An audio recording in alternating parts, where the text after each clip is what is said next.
Bismillah ar-Rahman ar-Rahim. Assalamu alaikum and welcome to the program. It's a Wednesday morning, and that of course means we're coming to you live from our Sunning Hill studios right here in Johannesburg. This is Let's Talk with me, Julie Alli, and to keep me company right up until 10 o'clock. We're going to be talking to an NLP coach, but we're going to take a totally different stance on the interview this morning.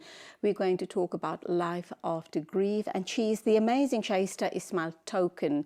We'll be talking to another young lady, and she has written a book. I Am Still Here is the title of the book, Her Life After AIDS, having survived AIDS, and she goes on to discuss her journey with us by way of a book, I'm Still Here. But first up, we have Dieter Herbst in studio. He's from Sanofi, but not to talk about, well, I guess, indirectly about Sanofi and their CSI projects. The amazing one is where they are supporting startups, because startups play a huge role in servicing our communities, rural and in the rest of Africa, as far as healthcare support and services are concerned. We're going to be talking about an amazing conference that takes place sometime soon, and the partnerships and the people involved in the conference. But let's first introduce you to Dieter Herbst about Sanofi and their projects. Morning, welcome to the program. Good morning, Julie. Great to be here. Thank you for being here. And let me just correct myself. It's Herbst, isn't it? Herbst, yes. Thank you very much. Oh, these pronunciations, but we get around them somehow or the other. You're here to talk to us about Viva Tech and Africa Tech. Of course, Sanofi has partnered with international players, Sanofi being a French pharmaceutical themselves. Let's talk about the role Sanofi plays as far as South African rural healthcare services, and of course what you're taking into the rest of Africa. And then these players, Viva Tech and Africa Tech. Okay, great. Thank you. Topic we are very passionate about as Sanofi. So just to start off with, what is Viva Tech? So Viva Tech is a major technology event, today the largest one in Europe. Wow. That happens once a year in June, with 13,000 startups attending. So it's not industry specific, it's an opportunity for startups, innovators, tech entrepreneurs to present their solutions to existing needs in the market. So Sanofi has started their journey with Viva Tech 3 years ago. Today we're a gold partner, really trying to take our philosophy of innovation to the market and not having an internally focused view. Now, we've had some great success stories which we can discuss as a result of this partnership with Viva Tech, facilitating and allowing the relationship with South African and African startups to really make a difference in the space of healthcare. So Africa Tech in relation to Viva Tech, what's that? So interesting statistic. So South Africa has 17% of the world's population, but we have 25% of the world's disease burden, and we have 2% of the world's doctors. So you'll see there's a big, frightening. It's a big disparity, and it showcases the burden that we have in Africa with disease management. And this is a platform through innovation to really assist patients. There's an issue around availability, service supply, and cost of medication. Is this something that you look at as part of this conference as well? Yeah, great question, and I think you summarised the key pressure points in the African and the South African healthcare system beautifully there. So to give you an example, Africa Tech for 2020, from a Sanofi point of view, puts out 4 challenges to say, we don't have the solution, we need outside help to get to a solution. Startups, entrepreneurs, please assist. How can we partner with you to address these problems? And the challenges as they stand today would be access to information, not only for patients, but also healthcare professionals to aid in decision making. The second one would be, how do we increase, or increase the efficiency of logistics. So how do we move from a manual process to a smart logistics process? And one would be able to speculate about solutions, but we don't have them. So we look outside to bring those solutions inside.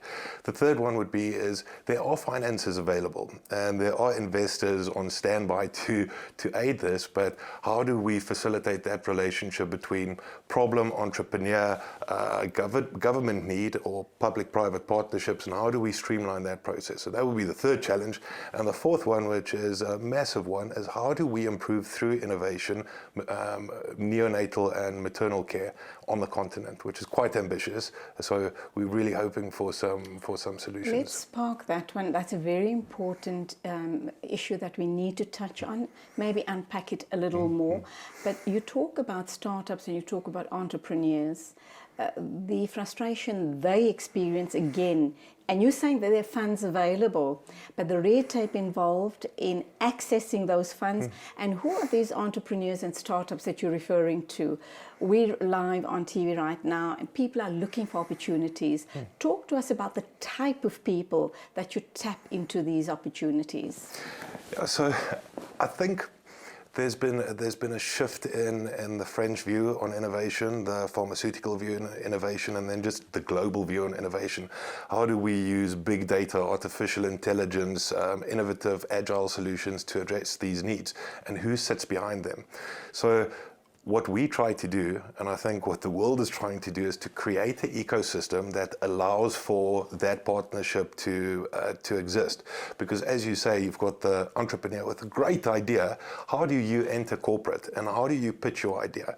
And I think platforms like VivaTech is brilliant for this, because it allows that relationship to say, we are bringing the outside in, and we are also allowing and favoring relationships with small, agile, skill-based entrepreneurs to pitch their solutions. And ultimately, if a solution is semi-viable, as a corporate organization, we invest in upskilling the potential entrepreneur.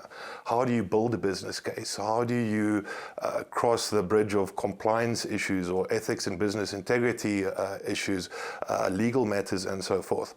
So the entrepreneur is now exposed to, or has the channel to interact. And from a corporate point of view, we say we provide our structured skill sets to enable and empower you to serve a specific need. And it's fascinating to see, and I think we're in chapter 1 of this approach, and we're seeing massive successes. And I think it is instilling into our DNA, not only in how we partner and how we approach projects, but it's a 360 culture of innovation. So instead of finding a solution internally, our starting point becomes, let's look outside. Let's partner with tech entrepreneurs. Let's seek for people who have a great idea but don't have the resources to make it happen. So someone watching us this morning, how would they know that they could be the right fit to partner with you?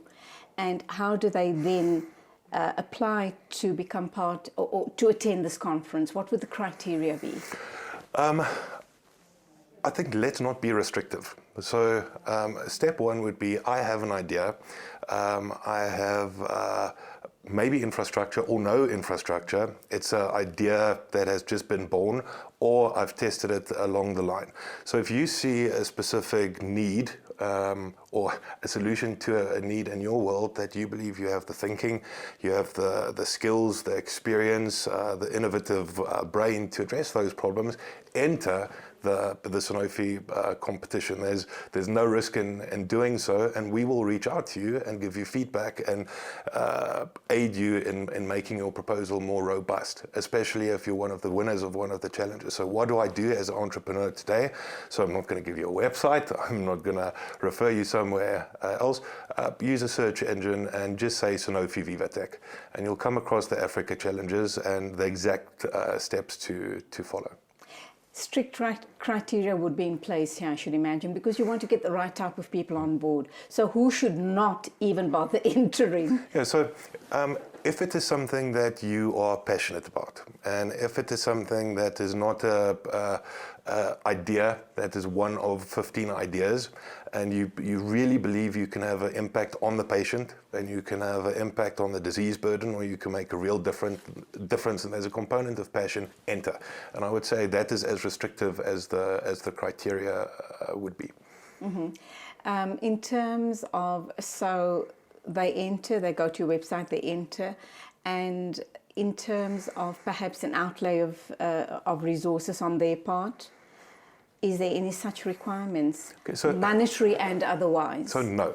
At this stage, if we have to be technical and say what would be the outlay of resources, is in all likelihood we will invite you for a workshop. So the logistics costs as a result of that, so transport to and from our venue at worst case. There need to be no capital outlay. So what we do in many of these cases, if there's any viability, is we include you in a workshop.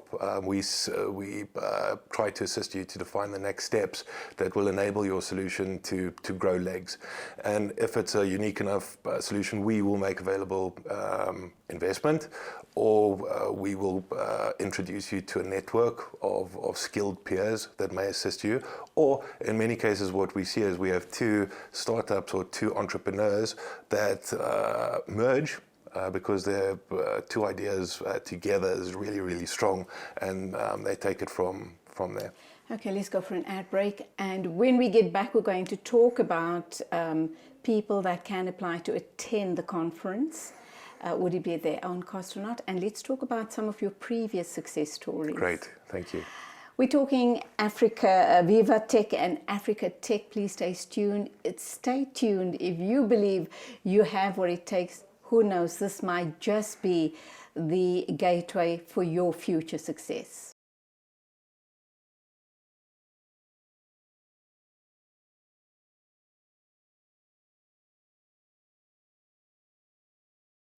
Dieter Herbst is in studio. He's from Sanofi. We're talking about the partnership Vivatech and Afritech, an amazing conference that's going to be taking place in June, July of this year. And you can enter if you believe you have amazing ideas, if you believe you're an entrepreneur, if you believe that you can make a difference in the space. How do they go about entering? And of course, you told us the website, etc. But in terms of, let's assume I enter. I've got an amazing idea. You like my idea. I've entered. Are you going to pay? Is Sanofi going to pay for me to attend the conference in France? How long am I going to spend away from home? And what sort of partnership am I going to go into with Sanofi in terms of trademarks, copyright, etc.? Wow, that's a great one. Let's break it down. So, if you enter today, as I said, as easy as looking for Sanofi or googling Sanofi and Vivatech. The whole process is defined there. Which you did, of course, explain earlier on. Just to make sure. Thank you. Then, what happens if your idea is amazing? So I can tell you today, before this interview, we have 68 submissions already across the continent. There's a continent-wide jury that will evaluate these ideas. And let's say your idea is absolutely phenomenal and you're one of 4 or however many winners. What we will do at that stage is we will sponsor your attendance at Vivatech in France. It's a major event. I think that alone is life-changing, to see latest, greatest technology across industries, to see what the latest thinking is. Last year, Mark Zuckerberg did a keynote. The CEO of IBM did a keynote. It's really a great event to be at. So when you're there, you will be part of the Sanofi stand. So your idea or your startup will have the Sanofi support. That gives you the opportunity. So will you showcase the idea there? Yes, you will showcase your idea there. Brilliant. In partnership with Sanofi. So that's the first commitment we make. And from a networking point of view and exposure point of view, I think that's mind-blowing. Absolutely.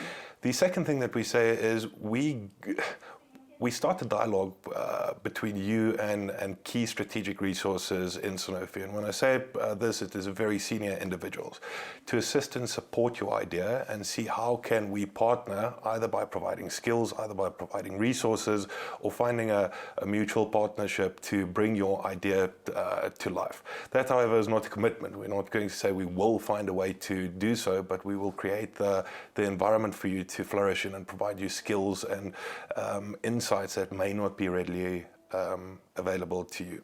Other questions: how long would you stay away from home? Usually 3 to 5 days. If you'd like to extend your stay in Paris, you're welcome to, of course.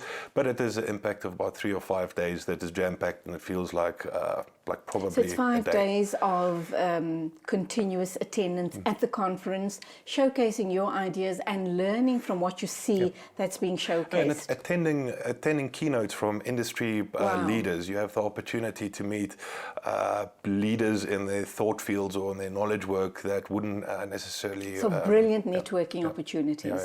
So your question might be, Dieter, so what do I actually get? So I go to a conference and you say there will be meetings and so forth. Many other companies are doing that today. I think where the exciting thing from a South African and African point of view is we have had some great successes, and we have active partnerships that I believe is making a sincere and pure impact in the lives of patients today on this continent. Past successes in South Africa that we can boast about, and what would they be? And give us some details around that. So, Dr. William comes to mind. Yes. So Vula Mobile is one of the key successes, and I think one of the proudest successes for Sanofi globally. So Dr. William McFan, optometrist, worked in the rural areas of South Africa from the early 2000s. And he saw a need to say, a patient presents in a rural area. I'm not a specialist, I'm a doctor in learning, or I'm a primary healthcare provider. How do I improve this patient's treatment journey? Because now he's rural, I don't know what to do, and I don't have access to a specialist. If I do have access to a specialist, this patient has to travel 2 or 3 days to get access to that. And an idea was born to say, how do we use technology and innovation to address this specific need? This was presented at VivaTech 2018, and William and his team won the challenge. And that's an international challenge. Yes. Wow. So, goosebumps telling the story. I spoke to William last night. We have a very close relationship, and he said, well, Peter, it's actually magic, and it is magic. So that led to a partnership between Vula Mobile and Sanofi that today is endorsed by the Minister of Health. And how does it work, and what is the impact on South Africans today as we stand? The impact is a patient presents in a peripheral clinic or a rural clinic. The physician attending or the healthcare provider would take a photo of your symptoms or fill in a form and provide a specialist the details to diagnose online in real on time, their phone, on their personal phone. Wow. Specialist will respond within 15 minutes, and the patient then either gets appropriate treatment, or let's say you think you have a pregnancy with complications, and it's really not complications. You don't have to go stand in the queue and add the burden on the tertiary institution or the specialist department looking after that. What does it mean? So today we have less people referred to the key treatment areas. Patients are assisted significantly faster with the guidance of a specialist. Now you might ask, why would a specialist respond within 15 minutes if they're busy? Because that response relieves the burden on his institution and his department. So you get the high priority applicable cases arriving. So it is truly magic. So where are we today? Today we can say that every 2.5 minutes, a patient is assisted more appropriately with specialist consulted treatment, relieving the burden on infrastructure in South Africa. Next steps is expanding into different geographies. Very exciting work is big data. So every interaction or artificial intelligence, every interaction between a peripheral clinic and a specialist is captured and obviously safe and data privacy is respected. But we're building up a database of conditions unique to South Africa. We're building up a database of what happens to a patient after they've been diagnosed. We've never known this before. So that suggests to me then there would be appropriate follow-up. Absolutely. Good on you. Or it could say this is a gap, or Right. this is something where we need to improve, and we can offer true value to Department of Health to say, here is statistics based on your employees improving in a more compliant and more efficient way healthcare in South Africa. So this is chapter one. We've had great successes with this, and I don't think you often see a startup partnering with a massive multinational corporation and having impact on the patient on the ground. And sorely needed at this point in our lives in South Africa, and I should imagine in the rest of Africa. As you were speaking, my mind went back to, and I suppose it's still happening in very many rural areas, flying doctors. So going forward, technology is going to obviously, that will become obsolete because technology takes over. Doctors don't need to fly out into rural areas. They can be diagnosing and assisting the patient, as you've said, online in real time. Your role with Sanofi, you speak with so much knowledge and passion about this project. What exactly is your role at Sanofi? So that's a good question. So I'm head of business operations for Southern Africa. So creating the ecosystem and the environment where we can liaise with entrepreneurs and startups. So that is my mandate, and it's a mandate that I'm really passionate about. Because at every one of these interaction points, you are energized to see the willingness and the opportunities and the solutions out there that fit your need. And you have a mandate to make that work, which is really, really great and exciting, and it really makes a difference. So it's a challenge to not be excited and passionate about it. And good on you for that. Let's wrap up by talking about, earlier on you mentioned maternity and Neonatal care. How's that playing out? How are you supportive? I know you did indicate that if someone presents, a pregnant lady presents with a possible problem, she doesn't need to stand in long queues, etc. Yeah. But going forward, after baby is born, if there are complications, and if there's complications with the baby itself, what's the role you guys play? Okay, so that's a beautiful question, because I think that's the intent of this whole initiative. So what are we doing today?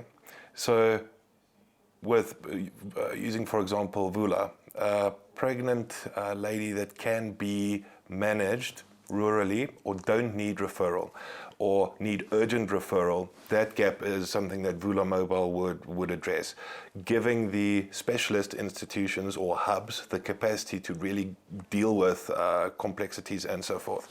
The second part is what's the future? We don't know. We don't know how to best address that need, and therefore the challenge is put to the market to say, can you come up with a solution with your insights and your knowledge to address this need?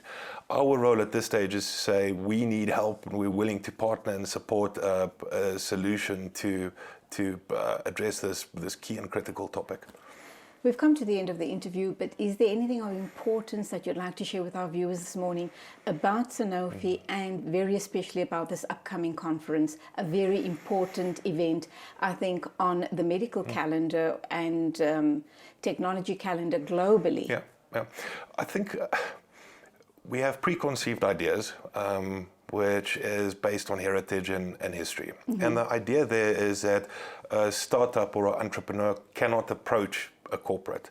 So our view today is to say we don't only need formalized events to have this relationship going. Make contact, and you're welcome to do so with me personally as well. Make contact, position yourself.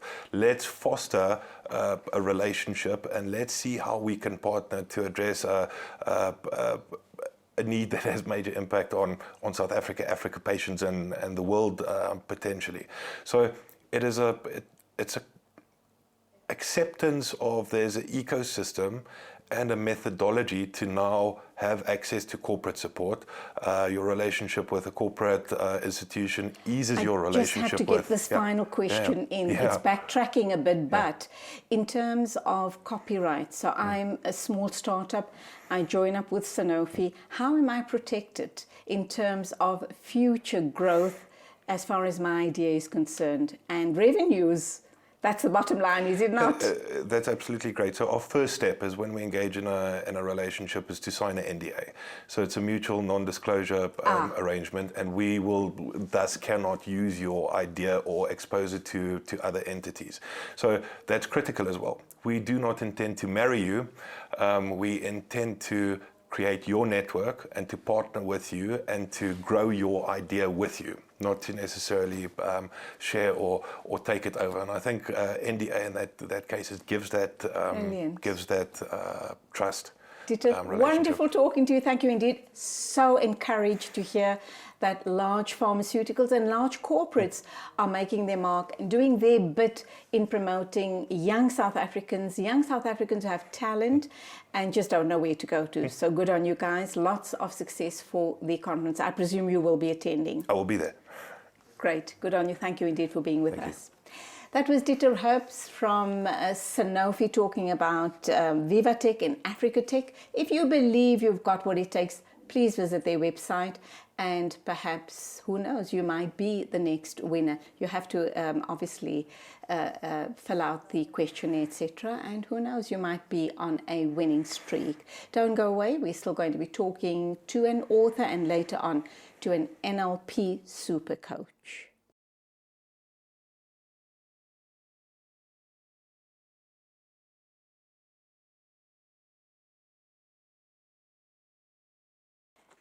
Welcome back, and she's still here. Her name is Lebogang Brenda Motsomi, and from her deathbed to the world, she is still here. She's written a book called I'm Still Here. It's her story about how she was infected with AIDS. And of course, we know that in our communities, there's still a huge stigma as far as this disease is concerned. She's a very brave young woman. She's decided to tell her story by way of this book, and she believes that by telling her story, perhaps she'll be able to save a couple of lives in the interim. Good morning, welcome to the program. Great to have you here. How are you? Thank you very much for your invite. I'm excited. As are we to have you on the show, because you have a very, very important, pertinent and valid story to tell in this day and age. Back in the day, 10 years ago, 20 years ago, the moment you spoke AIDS, you knew you were talking a death sentence. Yes. Thank God that there are protocols in place for people who are obviously diagnosed with HIV or AIDS. There is still hope. They can live a very fulfilled life on the correct treatment. Most definitely. Your boyfriend infected you. Yes. Did he ever disclose his status to you? Not at all. And I can't really say he was a boyfriend. It was just a matter of having a sexual relationship. A casual relationship. Just casual, because he was somewhat famous. And I thought if I interact with him or I'm anywhere near him, I'd also get some sort of fame. You know, it was just about trying to fit into society and trying to be cool and popular and so forth.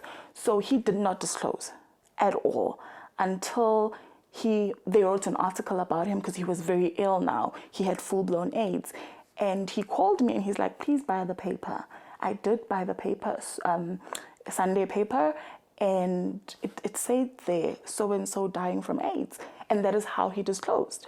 You know, but when I saw that, because I always thought HIV is for a certain community, which is your poor, uneducated, live in shacks and so forth. When I grew up in the suburbs going to a modern school, they made us to believe that HIV is not anywhere near where we come from. You know, they painted a picture of it's for them, not us type of thing. So when I looked at him and his background, it was like, oh, okay, he's from this place. It makes sense for him to be infected. So for me, I wasn't scared.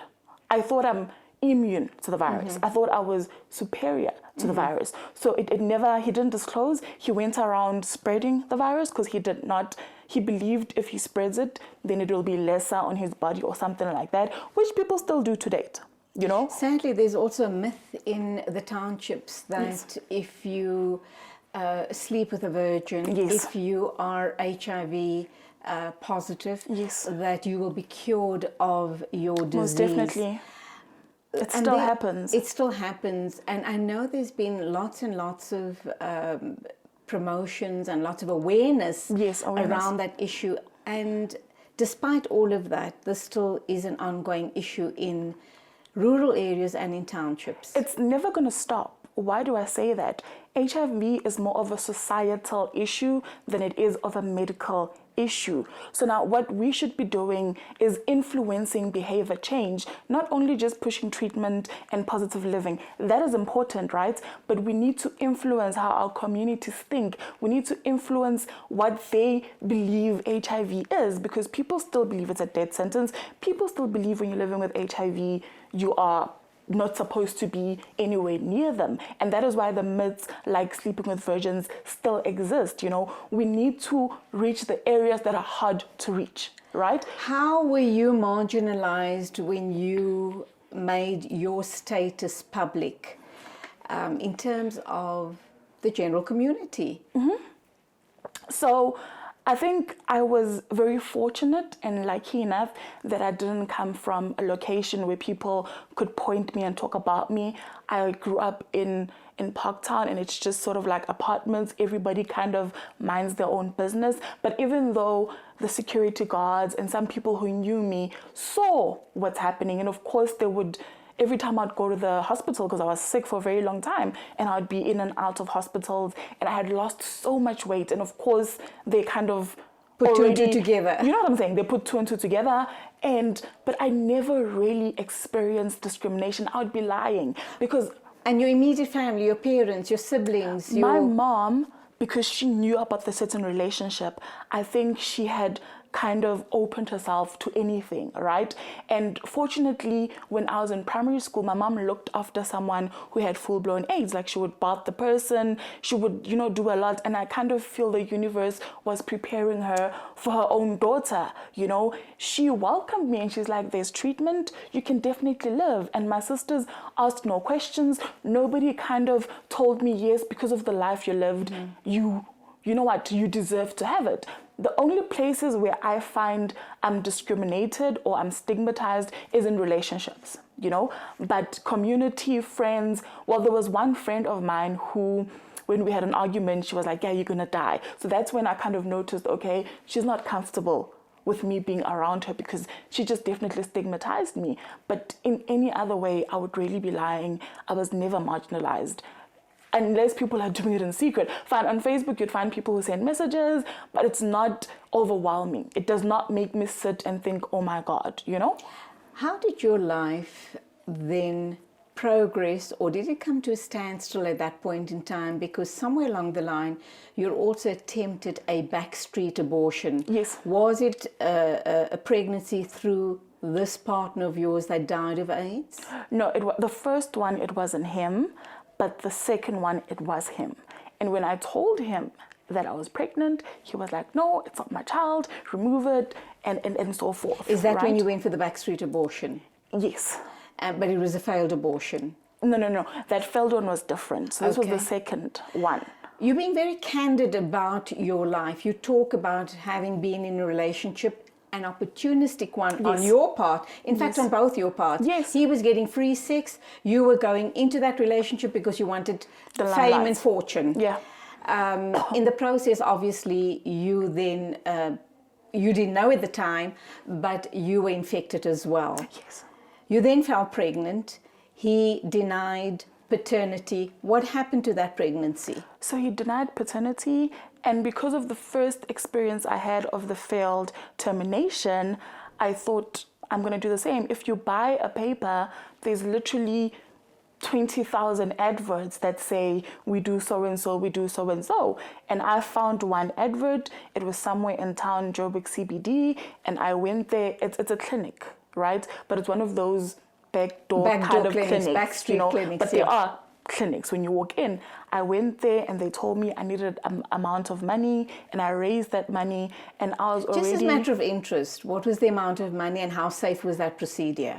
It was 7,000 at the time, and it was, I guess it was safe because you would sleep over there and they would give you pills, and then they would call you to come clean and take out the fetus, and then you'd go back, sleep, and leave the next morning. Was that a successful abortion? Yes, it was. But it was, I think it's one that left me very scarred because they told me the sex of the baby, because the baby was, it was 6 months, already.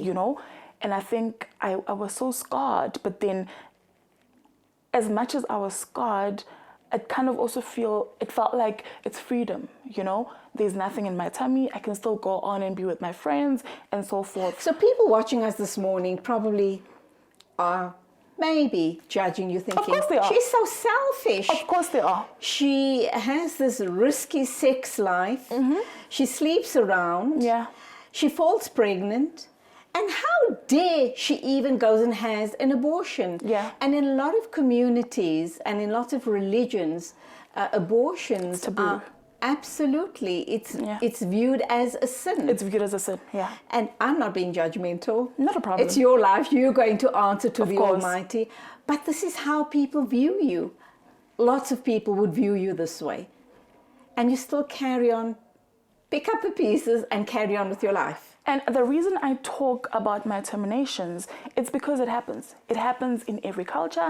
It happens in every religion. It's just that people are able to hide it. People with money go to professionals. I know with my mom's a domestic worker. I know that her boss's child got pregnant. She was taken all the way to London and she got it removed and she came back to South Africa. People do it in secret. Why do I talk about it? It's to educate young women about backstreet abortions because they are very risky to one's life. Because some give you pills, you go home, and then you bleed. Some people bleed to death. So you're lucky. And you're sitting here talking to me. You could have been bled to death. Don't understand that it's your sexual health rights to have a termination for whatever reasons, but I also believe it needs to come with a lot of counseling, a lot of guidance, not just for you to walk in and be given a pill, because it scars you as time goes by.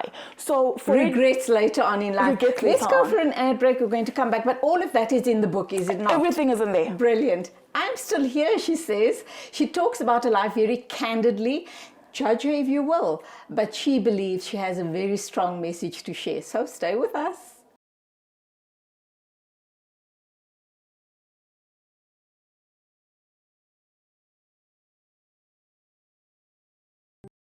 I'm still here is the book that we're talking about. Lebogang is my guest. Please go out and buy the book. This is a powerful story. It's a powerful story to all our young girls and boys about risky sexual behavior or premarital sex for that matter, and how you need to protect yourself, how you need to protect your body, look after your body, look after your health, and make the right choices in life and be able to say no when you mean no. Back to you. And sadly, I see you've also had 3 failed suicide attempts. Yeah. Why and how did that come about? Was it after you were diagnosed as HIV positive? So one was when I was still 17 and I felt nobody understood me and nobody cared. I don't know if it was a sense of me crying out for help, but I know that I got home and I just took all these detergents, and I still think I was mourning because at 16 I lost a child. I woke up and he was dead. That is very traumatic. Was that the abortion? The first one. The first that abortion. Failed. Yes. So I woke up one morning because he was premature. And he was cold and he was blue and I didn't know what to do. I was only 16 and I was alone in the house. So I think at 17, it was kind of now haunting me. And I thought, you know what, let me just take my life. I took detergents, Jake, everything you can think about that's in the kitchen. I drank it. But of course, I didn't pass away.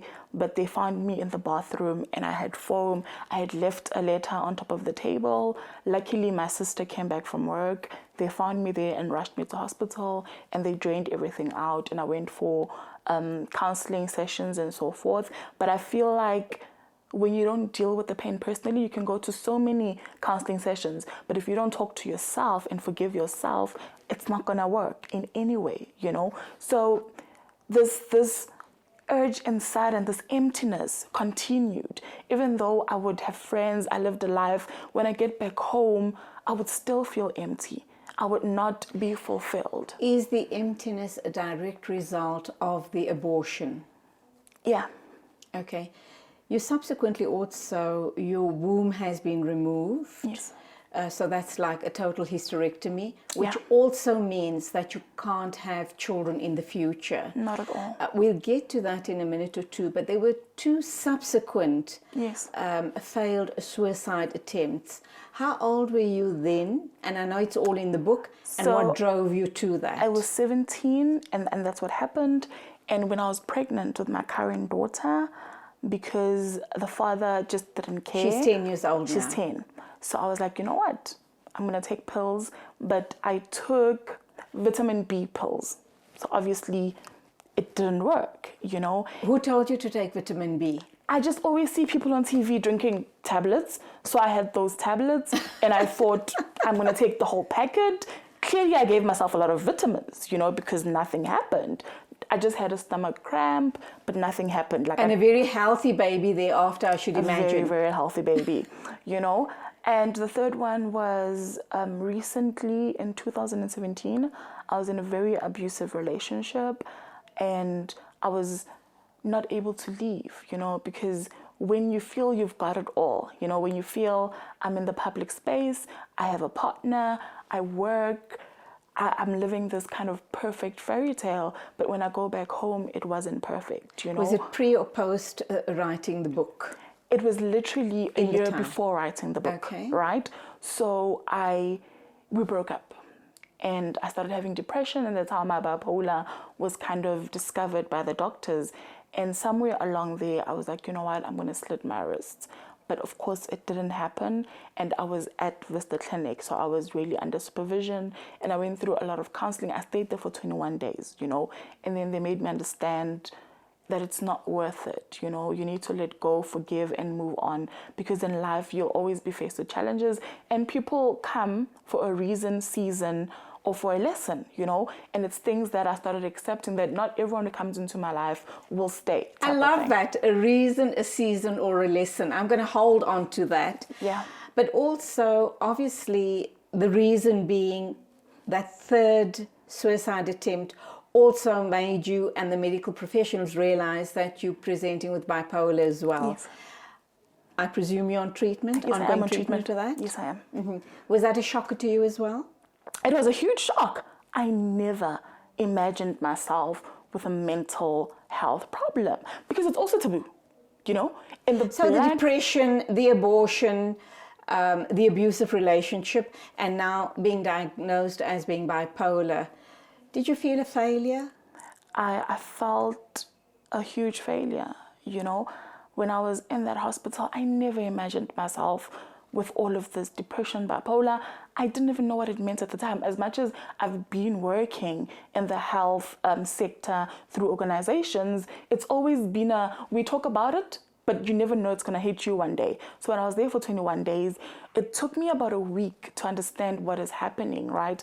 But I always believe that you are never given a challenge that is too big for you, right? So I've gotten to understand that situations I go through in life is for me to help the next person. So I have to personally feel the pain for me to be able to say to the next person, it's gonna be okay, because I have literally, physically, emotionally walked in this journey, right? So as much as it's difficult, I started connecting the dots. I remember Steve Jobs saying, because he left school and everything, when he connects the dots looking backwards, it made sense for him why he got to where he was. So it's about just understanding that you go through certain things because you need to help other people to get out of those situations. And I started understanding that this is my calling, to help people, but unfortunately, I have to go through the thorns to be able to give them crowns. Ouch. Painful. Most definitely. Very painful. What sort of work are you involved in, apart from this amazing book that you've written? So I mentor young women who want to be speakers and who want to come out there and do the work that I'm doing, because remember, I get old and I've got other interests. So you're I've a got other motivational dreams. speaker, an Yes. author, and what And else? a mentor, and I work for an organization where we do a lot of training. We do a lot of behavioral change through communications, through your adverts, through your pamphlets and clinics and all of that. The organization being? It's Brothers for Life. There you go. We've talked about your hysterectomy, Yes. but you also tell me very proudly that you are in a relationship currently and you feel very certain this is going to end in marriage. Definitely. But we know that men in general, they want the lineage, they want their name to carry on. Of course. The fact that you're not going to be able to have children in the future, how does that impact on your relationship and how are you going to be embraced by his family? Number one, I don't date a guy who doesn't have kids, right? So my partner has a child. And for me, it kind of makes it easier because we both have children. If he did not have a child, I don't want to rob him of the opportunity to be a father. Nor do I want to find myself in a miserable marriage down the line where there is no kid around. And it's talking to your partner and being open and being honest and giving him the choice if he wants to stay or leave, you know? It's always about being honest and laying the cards on the table. This is what's happening in my life, and if you want to stay with me, this is what you need to accept. And I believe my partner should be protecting me from his family because he has accepted me. It's his role to now protect me from his family and always fight and stand up for me. It's not going to be easy. Not everybody in his family And you're not going to accept me. justify your position. No, I'm not. This is who I am.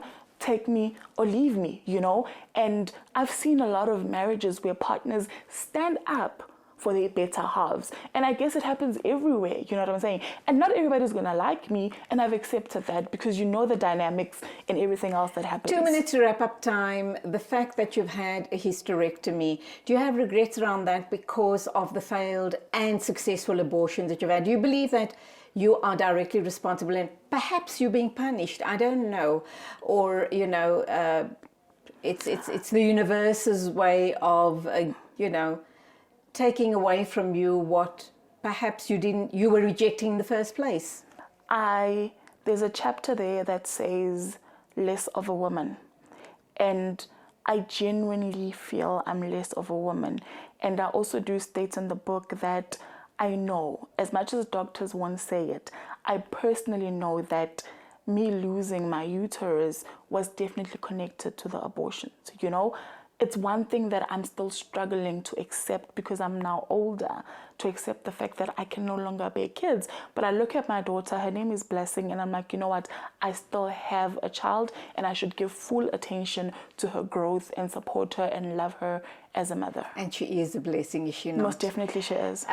Where can people buy the books, and is there a second book in the pipeline? There's a second book in the pipeline. It's I'm Still Here Reloaded, because I also got infected with a kidney disease. So now I want to talk specifically about all my chronic illnesses, how I manage them. It's going to be more of an information kind of book. And then after that, I'm going to talk about dating and HIV. So there's 2 more books that are going to come out. But right now I'm concentrating on growing this one, growing the brand and so forth. Unfortunately, I'm not in store yet, but I'm working towards that because I'm self-published. But people can invite me on Facebook. It's Lebogang Brenda Mutsumi, and they can inbox me. I'll definitely then send the book to them, courier it and so forth. If they're on Twitter, it's at Mutsumi Lebo, the same with Instagram. Absolutely wonderful talking to you. You've been so candid, and I know I posed some very hard questions, but thank you for being honest, because you do want to get a very strong message out there. God bless, definitely. and I look forward to future books from you. Thank you very much. Thank you for having me. My pleasure entirely. What a brave young woman. She's been through the mill, but she's brave enough to stand up and tell her story. I'm still here, and hopefully it's going to save other young girls and young men from making the wrong decisions or the wrong choices. Still to come, we're going to talk to an NLP super coach, and I can't wait for that conversation to get started.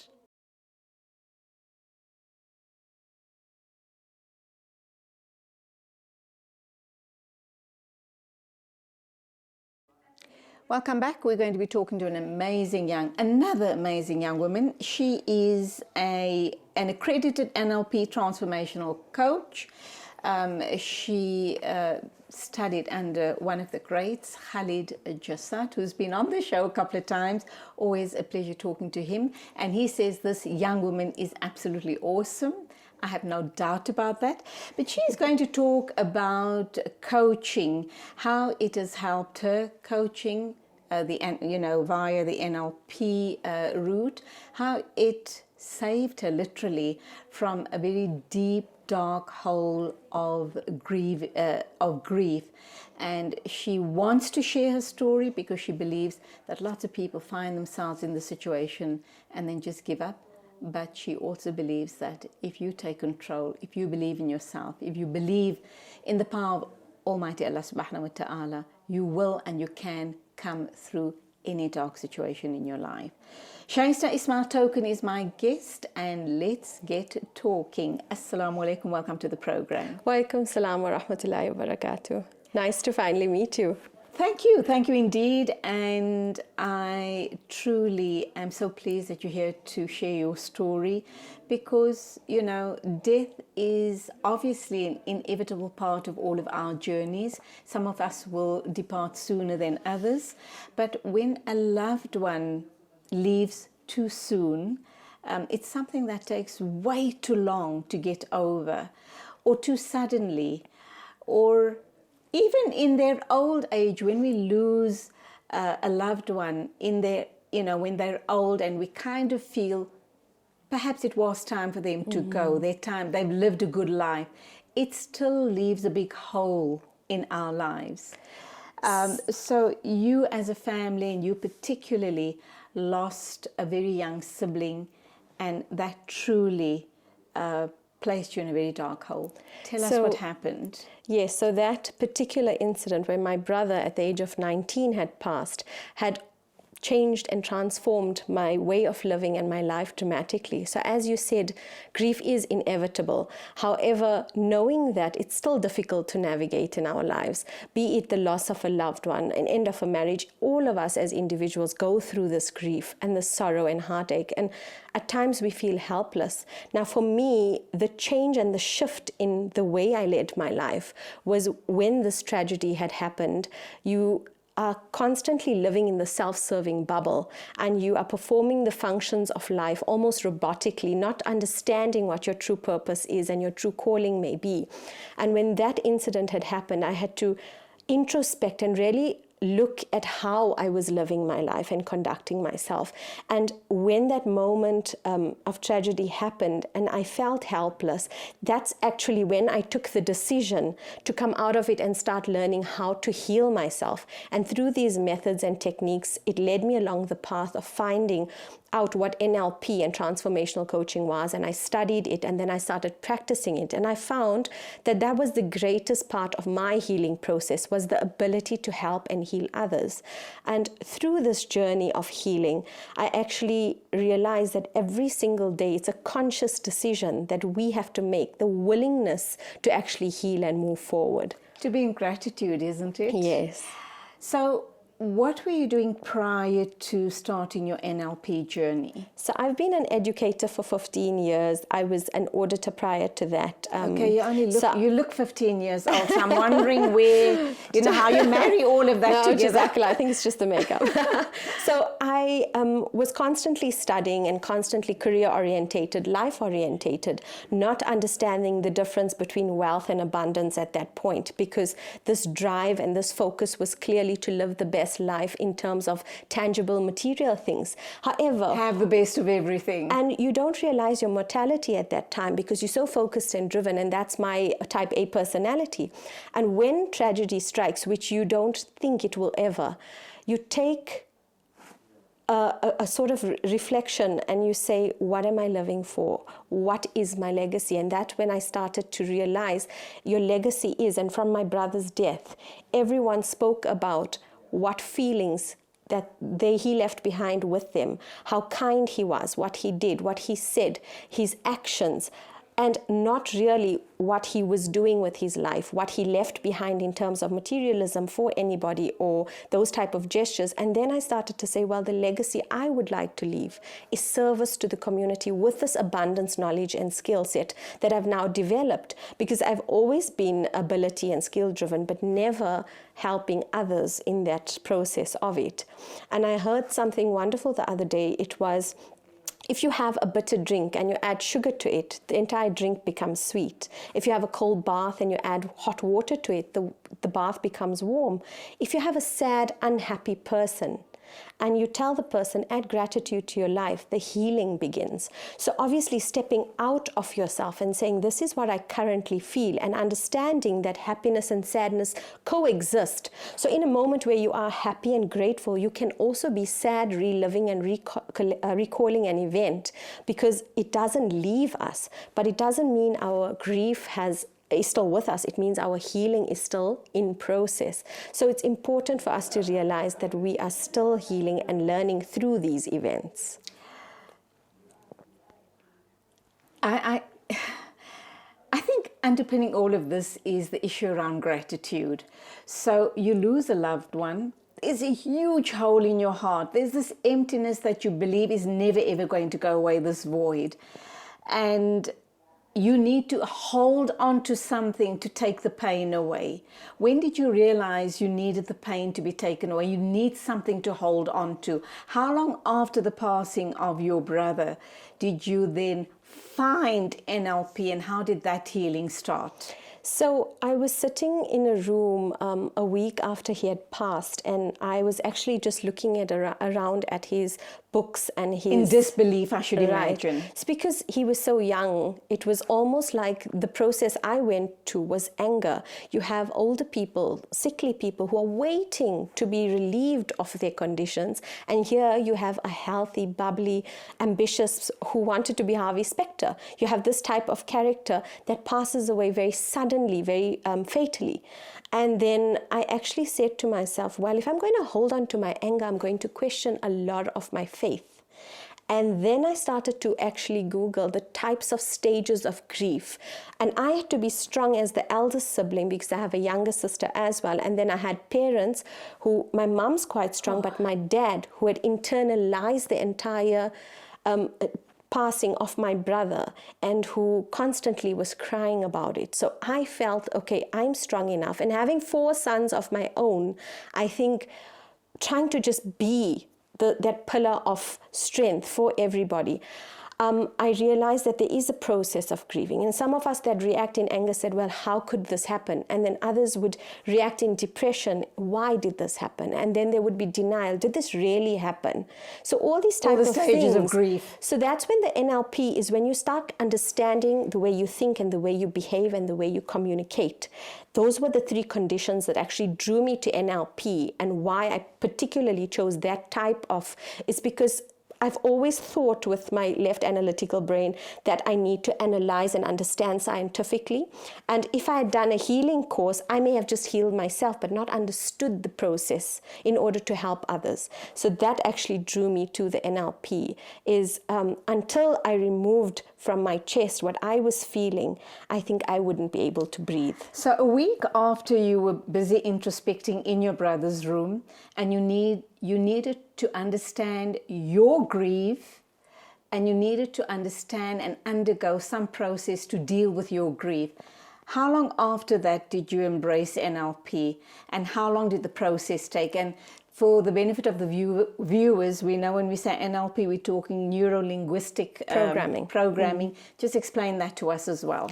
Okay, so it was, I was very dramatic, and I'm a very spontaneous person. So I make decisions that may seem drastic to others, but I always think them through. So I've changed my career a few times, as you know, I mentioned before. So with the grieving, when I got back to Johannesburg, because my parents are in Pietermaritzburg, I was currently applying for an HOD post. I was with the government at that time at a school, and I was, again, climbing that corporate ladder and things like that.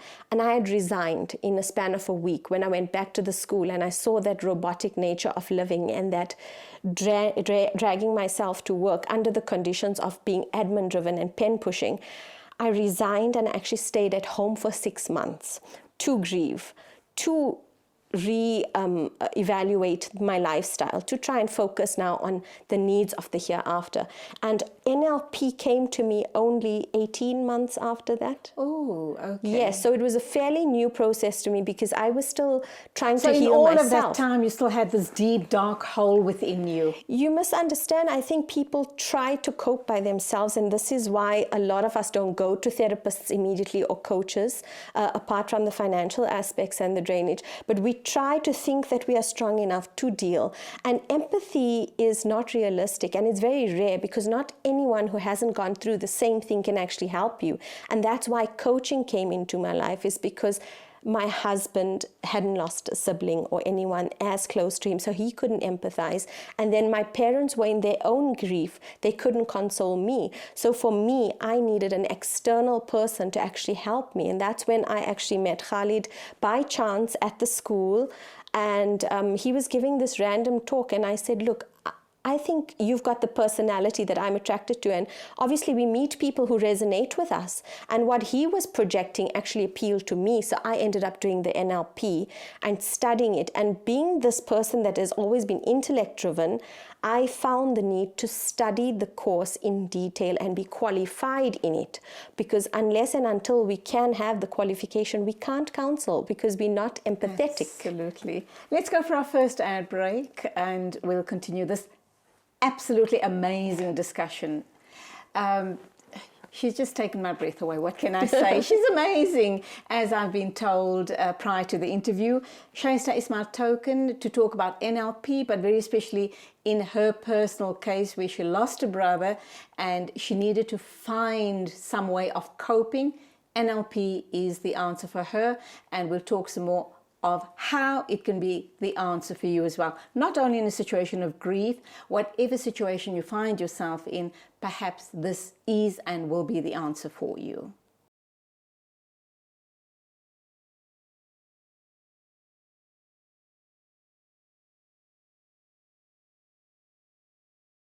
Shaista Token is my guest. We're talking grief, we're talking NLP counseling, how this has been her savior. And she's also told me off air that she does a lot of pro bono work simply because she wants to pay it forward. She wants to make a difference in people's lives.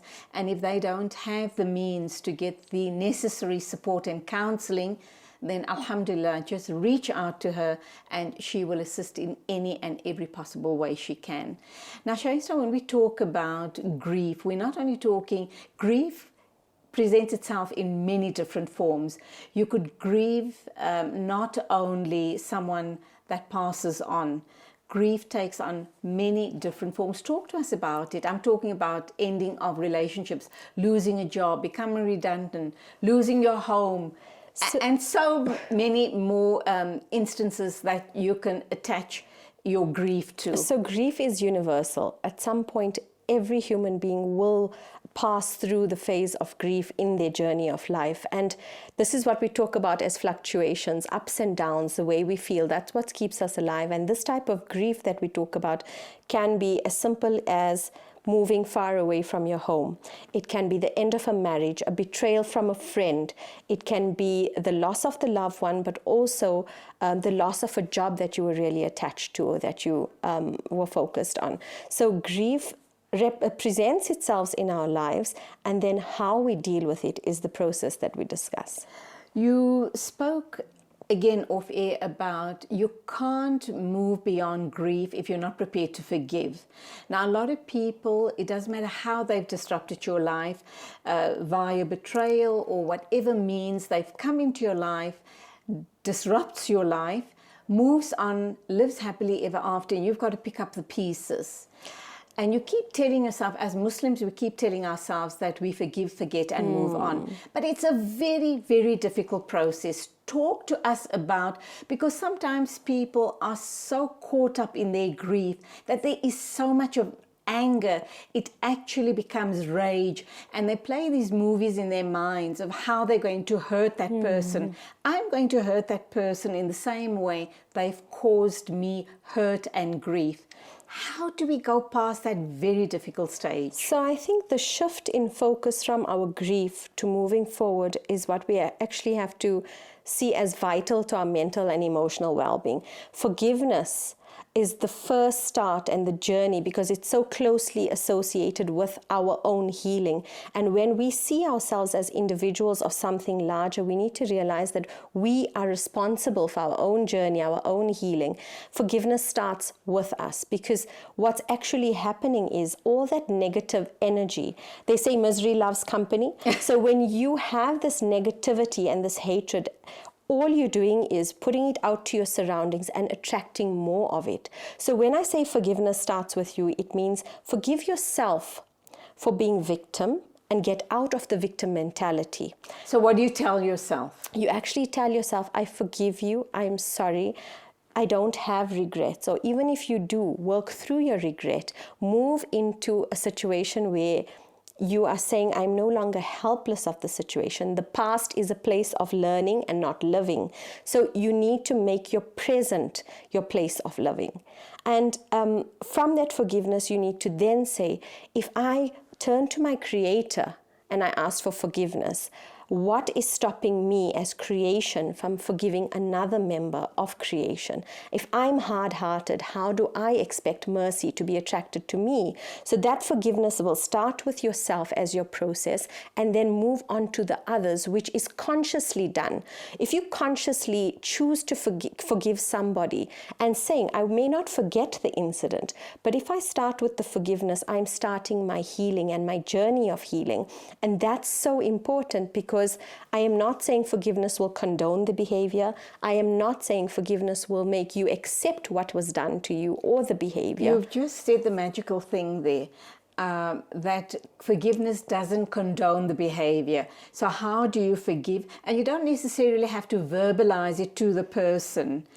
It's all your own self-talk, am I right? Yes. So this forgiveness that we are talking about, where you have been hurt in the harshest way and you actually have turned stone-hearted, as they say. So you are choosing to forgive them with or without their knowledge is completely up to you. But the moment you say it out loud and you choose consciously to forgive, you are freed of the negativity that is renting the space in your heart, fermenting in your body, and eventually in your mind. And if we look at what presents itself from this type of negative frustration and energy and harvesting of bad behavior and thoughts, is disease, which is a dis-ease, which is manifesting into an illness which will present itself in your life, which then you will have no control over. So currently where you are with your grief and your anger and maybe despair and resentment, you need to free yourself by forgiving and starting the forgiving process and then move on to the healing process. I'm wondering, because you want to vent. You've been so hurt, you need to vent. And especially if you're consumed with rage, would writing all your feelings down and perhaps burning it or just keeping it at some point you want to refer back to it? I don't know if that's going to do any good or any harm, but writing down all these feelings of rage and hurt and dismay going to help you through your journey of forgiveness and moving on? So as I told you, I am a religious scholar. I'm constantly learning. So I'm a certified marriage counselor. And one of the processes of when a marriage has now broken up and there's a process of you trying to forgive each other for the sake of children who are involved, the one tool that I use is for the parents to write a letter to each other.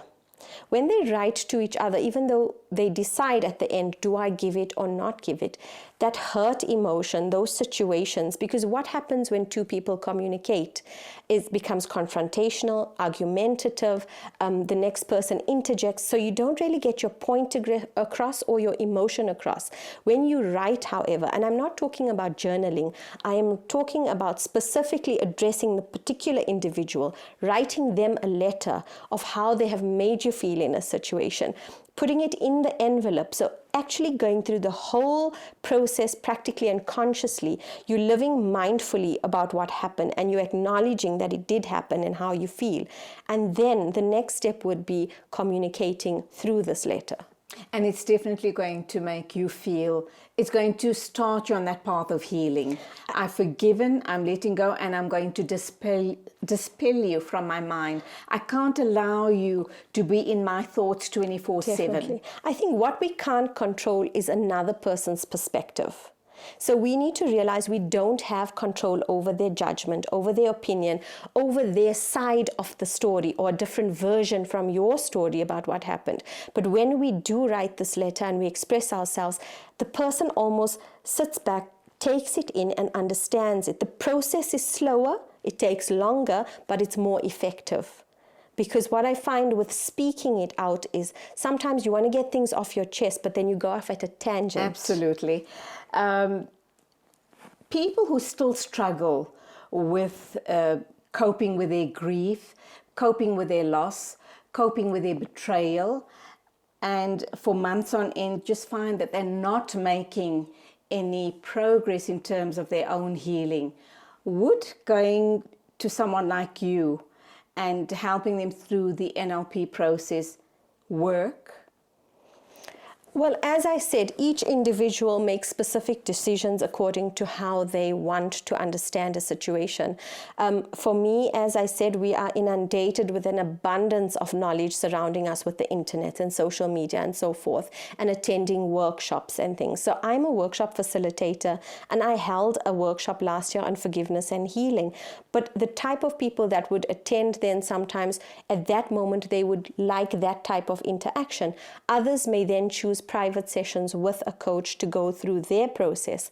And what I find is that if we have taken that decision to step out of our comfort zone of our misery and make the conscious decision, the willingness to move on from it, that's when actually you start leading this positive life that I was talking about, where you live positively from grief. You make the changes consciously to say, of course I won't forget, but I'm willing to move on and strive for this happier, better life, better state of mind. And there is no simple equation or formula to live happily, but there are things like gratitude. There are things like work-life balance. So us as coaches, we present them with the options of the little changes in perspective, in the way you're living, in the way you're thinking and behaving, identifying your triggers and hopefully getting you back on the horse to live this life. We're almost at the end of the show, but one of the questions we didn't get to answer was NLP. Just explain it very quickly, how it helps you change your thinking and hopefully be able to get past your grief and get past all the stuff in life and lead a more fulfilled life. So with NLP, neuro, the way you think, linguistic, the way you speak, programming, the way you behave. It teaches you how to identify these little triggers that make you react in a certain way. So for me, studying the NLP, the programming, it made me understand my cognitive processes. It made me understand the relevance of therapy, the need for speaking to someone qualified over just venting, because you are not getting results by doing that. You're going through a cycle of repetition and you're not getting the same, you're getting expected results. So for me, the NLP was a structure that is in place for you to understand the different components of head and heart. It was for you to understand that you are constantly learning about yourself and you can grow and change and evolve to change your life, change your perspective, live the life that you've always wanted through the growth process. I think a lot of time the acceptance of where we are allows us to move forward. And that's where we have to leave it. You're amazing, and undoubtedly people are going to want to subscribe to this amazing technique, NLP. Inshallah. But how do they get in touch with you if they want to engage in private or group sessions? So I'm on Instagram as Shaista Token, and I do have a company called Silver Lining, which the phone number is 072-565-1265. People contact me directly. I have dedicated my life to the profession, and inshallah I will be able to put time and effort into this. Amen. And I have no doubt you're going to be inundated. And that's where we leave it. Thank you indeed for being with us on the show this morning. Loved your company, loved all our guests.